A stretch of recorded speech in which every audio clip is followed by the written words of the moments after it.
أعوذ بالله بسم الله إن ولي الله إن أريد إلا الإصلاح ما استطعت وما توفيقي إلا بالله عليه توكلت وإليه أنيب وصلى الله وسلم على سيدنا محمد وعلى كل موالاه mbokk yi ñu ngi leen di nuyu nuyoo lislaam di leen wax asalaamaaleykum wa rahmatullahi taala wa barakaatu.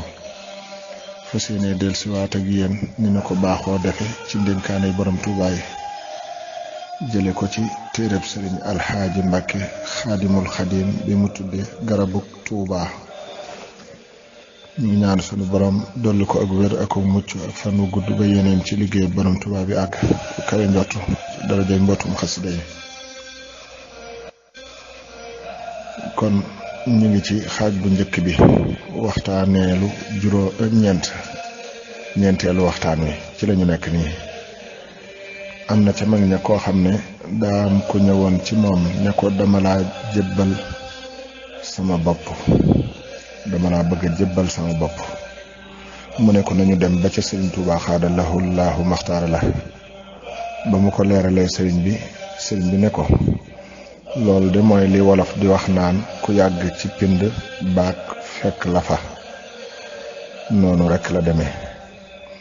daldi ne jox naa ndigal képp koo xam ne nit ñëwati na ci moom ne ko dama lay jox sama bopp ngir man mii, mu nangul ko ko. ne ko diw kookee ne ko Mbàkke. sëriñ mi ne ko lenn rekk laa bëgg ngeen dimbalee ma ko. rikwaay yoon wi ma leen di teg na ngeen leen cay teg. rikwaay yoon wi ma leen di teg na ngeen leen cay teg.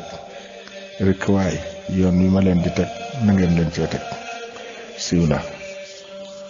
sunu borom subhanahu wa taala daa doonul ku ñuy gis ci ay bët, moo tax boo koy jox sa bopp faaw nga am koo koy seedeloo ku la doy. su ko defee taalibe bi war nay xool ku ko doy ci yoonu yàlla, koo xam ne ay atam mat na, ab yaram mat na, xam-xamam mat na. bari na lool looy gis lool ak manqué rek moo koy waral. te li ko waral manqué ga day feeñ ci at yi wala xam-xam bi wala yar ba. moo tax ku ko man del jébbalu ci ku am lu mat 20 fukki at, koo xam ne xam na bu wér li sëriñ bi bind ci xam-xam lépp. ndax li sëriñ Tuubaa xaadalahu laahu maxtaaralahu bind ci téere xam-xam yi mooy xam-xamu diine bi munta ñàkk. ba noppi di ca def kem kàttanam moom yi ngay jébbalu ci moom.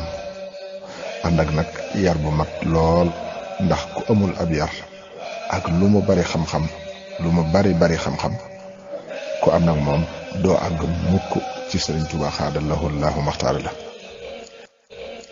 bu loolu jàllee itam sëriñ bi gis nañu li mu teg ci waxtaan wi, te mooy li mu digal sëriñ si. ndax sëriñ bu ne war naa xam ne taalibe bi jébbalu ngir yàlla gënu koo xam àdduna. su ko defee mu koy bañ a jëmale ci lu bokkut ak yàlla subhanahu wa taala, di ko wax bëgguk sëriñ Tuubaa xaada lahullahu maxtaara lahu ci lépp, bañ a wane genn féete kaw gu ma ko féete kaw itam. wallahu aalam. yàlla na nu yàlla fayal sëriñ bi ngeen di lu masa fay ku muy liggéeyloo, te defal nu ak dégg akuk topp akuk jëriñu. assalaamu aleykum wa rahmatullahi taala wa barakaatu.